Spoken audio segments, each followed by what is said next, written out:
Hello everyone. Today we are discussing a main topic appeal in Madhya Pradesh Land Revenue Code 1959. Appeal इस act में define नहीं है but हम इसकी definition ऐसे भी समझ सकते हैं कि appeal is a legal proceeding by which a case is brought before a higher authority can reviewed of the decision of the lower authority or where a higher form reconsiders the decision of lower form on question of fact question or on question of law. ठीक है, तो हम यहाँ question देख रहे हैं.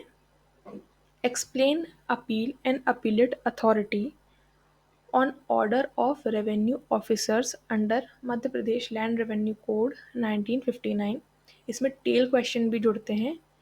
In which orders appeal shall not lie, limitation of appeal explained, power of appellate authority is defined. तो ये टेल क्वेश्चन भी लगते हैं कई बार. तो यहाँ पे आंसर दिया गया है अकॉर्डिंग टू सेक्शंस इन मध्य प्रदेश लैंड रेवेन्यू कोड 1959. यहाँ से अपील और अपीलेट अथॉरिटी के बारे में. तो save where it has been otherwise provided, an appeal shall lie from every original order of a revenue officer competent to pass such order under this code or the rules made thereunder. यहाँ पे general rules बताएं कि appeal shall lie from every original order otherwise provided. जो aggrieved person है वो can may file, वो file कर सकता है कहाँ पे. यहाँ फर्स्ट पॉइंट में बोला है if such order is passed by an revenue officer subordinate to sub divisional officer. जो भी ऑर्डर है, ओरिजिनल ऑर्डर है, वो पास किया गया है किसके द्वारा? रेवेन्यू ऑफिसर के द्वारा. कौन रेवेन्यू ऑफिसर? जो कि सबऑर्डिनेट है सब डिविजनल ऑफिसर से, जो कि सब डिविजनल ऑफिसर के सबऑर्डिनेट है. उसकी अपील किसको जाएगी? To sub divisional officer. यहाँ बी में क्या बोला है? If such order is passed by revenue officers subordinate to deputy survey officer. कौन कौन से रेवेन्यू ऑफिसर? जो कि सबऑर्डिनेट हैं डेप्यूटी सर्वे ऑफिसर के. उनकी अपील किसको होगी? डेप्यूटी सर्वे ऑफिसर को. सी में बता रहा है if such order is passed by the sub divisional officer. जो कि ऑर्डर है वो किसके द्वारा पास किया गया? सब डिविजनल ऑफिसर के. तो उसकी अपील कहाँ होगी? कलेक्टर को होगी. यहाँ डी में नेक्स्ट बता रहा है if such order is passed by the deputy survey officer. जो कि जो ऑर्डर डेप्यूटी सर्वे ऑफिसर के द्वारा पास किया गया है उसकी अपील कहाँ होगी? डिस्ट्रिक्ट सर्वे ऑफिसर को होगी. ई में बता रहा है if such order is passed by assistant joint और deputy collector to whom power conferred in. इनको पावर कहाँ मिली है? सेक्शन 24 में. To the collector. इनकी अपील किसको होगी? टू द कलेक्टर को. एफ में बताया है if such order passed by revenue officer under direction of section 12 sub section 3 as the state government may direct. तो यहाँ ऑल रेवेन्यू ऑफिसर्स इन डिस्ट्रिक्ट में जितने भी रेवेन्यू ऑफिसर हैं उनको एज स्टेट गवर्नमेंट डायरेक्ट करे. फिर यहाँ हमारा नेक्स्ट बताया जी में if such order passed bye collector और डिस्ट्रिक्ट सर्वे ऑफिसर. अगर ओरिजिनल जो ऑर्डर है वो पास किया गया है किसकी तरफ से? कलेक्टर की तरफ से और डिस्ट्रिक्ट सर्वे ऑफिसर की तरफ से. तो उसकी अपील किसके पास होगी? To the commissioner. चलिए एच में बता रहा है if such order passed by commissioner. जो ओरिजिनल ऑर्डर है वो किसके द्वारा पास किया गया है? कमिश्नर के. तो उसकी अपील किसके बाद पास होगी? बोर्ड के पास. चलिए डायग्राम के थ्रू समझते हैं हम. यहाँ मैंने ए बी सी करके भी लिखा हुआ है कि किस पॉइंट में कहाँ का बता रहा है. तो ए में क्या, यहाँ ए में क्या बोल रहा है? रेवेन्यू ऑफिसर्स हैं किसके सबऑर्डिनेट? जो भी एसडीओ के सबऑर्डिनेट हैं. माने कि जितने भी सबऑर्डिनेट हैं डिस्ट्रिक्ट सर्वे ऑफिसर के. डिस्ट्रिक्ट सर्वे यही होल्ड करता है ऑफिस डिस्ट्रिक्ट सर्वे ऑफिसर की. तो उसके अंडर जितने भी रेवेन्यू ऑफिसर हैं उन सबकी अपील किसको होगी? एसडीओ को होगी. Then by SDO. अगर ओरिजिनल ऑर्डर एसडीओ के थ्रू है तो कलेक्टर को होगी.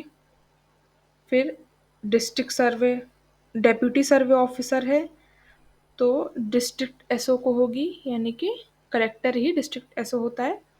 देन अपना ई में बताया था बाय असिस्टेंट जॉइंट और डेप्यूटी कलेक्टर। असिस्टेंट जॉइंट और डेप्यूटी कलेक्टर एसडीओ के ही कैडर में आते हैं, तो उनके पास अगर ओरिजिनल ऑर्डर है तो उसकी अपील किसके पास होगी? कलेक्टर के पास होगी। और जितने भी all revenue officer in district as government, जिन जिनको गवर्नमेंट डायरेक्ट करेगी, उन सब की अपील किसको होगी? कलेक्टर को होगी।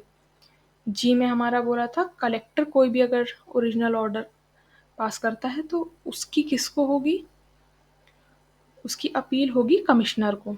अगर कमिश्नर के थ्रू ऑर्डर पास किया गया तो उसकी अपील किसको होगी? बोर्ड को। चलिए, तो हमारा अगला पॉइंट देखते हैं। Save as otherwise provided, a second appeal shall lie against every order passed in first appeal under this code or the rules made thereunder। जो सेकेंड अपील है वो किसको होगी? ओरिजिनल ऑर्डर के पास जो अपील होती है उसे सेकेंड अपील बोलते हैं। तो यहाँ बता रहा है sub divisional officer and deputy survey officer and collector and district survey officer. Collector, district survey officer, sub divisional officer और डेप्यूटी सर्वे ऑफिसर, इन सब की जो अपील है, ये लिखा है यहाँ पे किसको होगी? कमिश्नर को होगी। To the commissioner, by the commissioner. अगर जो अपील इसको की गई है तो उसकी सेकंड अपील किसको होगी? बोर्ड को होगी। देन ये नेक्स्ट पॉइंट देखते हैं हम। The second appeal shall lie only. अच्छा, यहाँ पे ग्राउंड्स बताए गए हैं, ठीक है। If the original order has in the first appeal been varied or reversed otherwise than in a matter of cost, उससे पहले वेरिड और रिवर्स किया गया हो। देन बी में बोल रहा है ऑन द फॉलोइंग ग्राउंड्स, किस किस ग्राउंड्स में? कॉन्ट्ररी टू द लॉ और uses having in the force of law. Contrary किसके हो? जो भी ऑर्डर पास गया है वो कॉन्ट्ररी हो लॉ एंड यूजेस के। Fail to determine material issue of law, fail करेंगे, जो ऑर्डर है वो फेल करता है तो डिटरमाइन सब material issue of the law and uses. And substantial error और डिफेक्ट, यहाँ पे बोल रहा है सब्सटेंशियल एरर और डिफेक्ट इन प्रोसीजर। तो ये ग्राउंड है अपने कि अपील कहाँ कहाँ लाई करेगी। देन ये 4 बोल रहा है an order passed in review varying or reversing an order shall be appealable is like manner as the original order. किसकी तरह वो अपीलेबल होगी? जैसे कि कोई ओरिजिनल ऑर्डर हो, ठीक है। नेक्स्ट हम पॉइंट देखते हैं, section 46, no appeal against certain order. यहाँ पे बार्ड कर रहा है, अपील लाइन नहीं करेगी। कहाँ पे? Notwithstanding any section 44 no appeal shall lie from an order. यहाँ फर्स्ट पॉइंट क्या बोला है? allow allowing or rejecting an application of consolidation and delay on the ground of specified in section 5 in limitation act 1963 or rejecting an application for review, reject की गई है application review के लिए, ठीक है। allowing और rejecting an application for stay, allow and reject की गई है स्टे के लिए। Of an interim nature, for an interim nature. Next हमें बोल रहा है passed under provision of section, ये सेक्शन के अंडर प्रोविजन जो है उसके अंडर पास की गई है। No appeal lies from order passed in first appeal against an order passed under provision in section के अंडर में जो ऑर्डर पास किया गया है उनके अंडर अपील नहीं होगी। सेक्शन 47 लिमिटेशन ऑफ अपील्स, यहाँ पे लिमिटेशंस क्या क्या हैं अपील के?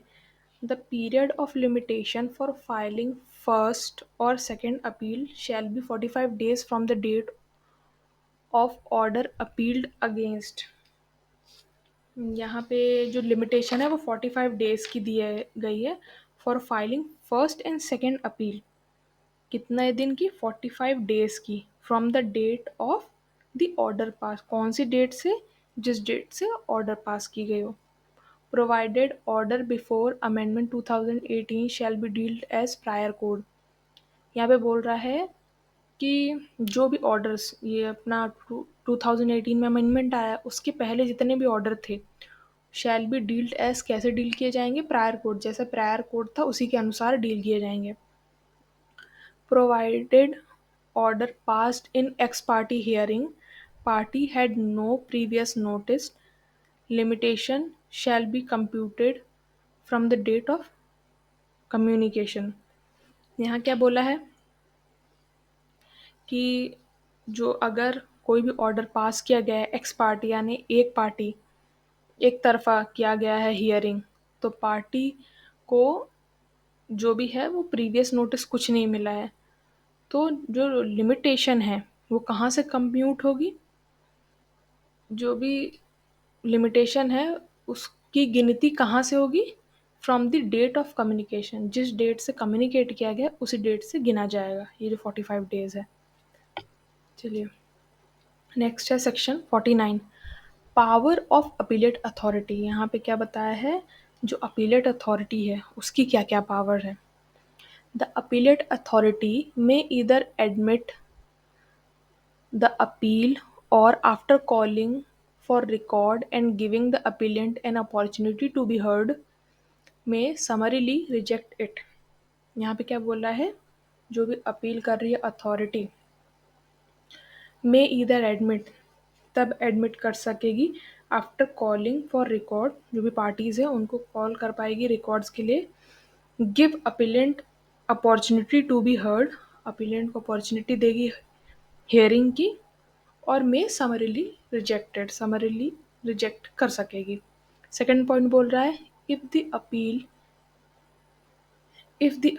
Is admitted date shall be fixed for hearing and notice shall be serve on the respondent. तो यहाँ क्या बोल रहा है? अगर एडमिट कर लिया है जो भी अपील है उसको, अगर एडमिट कर लिया है तो हियरिंग की डेट फिक्स करेगा और उसका नोटिस जो है रिस्पोंडेंट को सर्व करेगा। यहाँ थर्ड में क्या बोल रहा है? After hearing the parties the appellant authority में कन्फर्म, वेरी और reverse the order appealed against और may take such additional evidence as it is may considered necessary for passing its order। यहाँ क्या बोल रहा है? आफ्टर हियरिंग में confirm, very और रिवर्स, में और क्या ले सकेगा? मे टेक एडिशनल एविडेंस भी ले सकेगा। Provide that the appellant authority shall not ordinarily remand the case of disposal to any revenue officer subordinated to it. तो जो एडमिशन हो रहा है अपील का, उसकी स्टेजेस क्या क्या है? At the time of presentation, after, और सेकंड क्या है? After calling for record and hearing the parties. दो स्टेजेस हैं इसके, at the time of presentation and after calling for record and hearing the parties। So if you like this video, please like and subscribe to my channel। It will motivate me to make more such videos।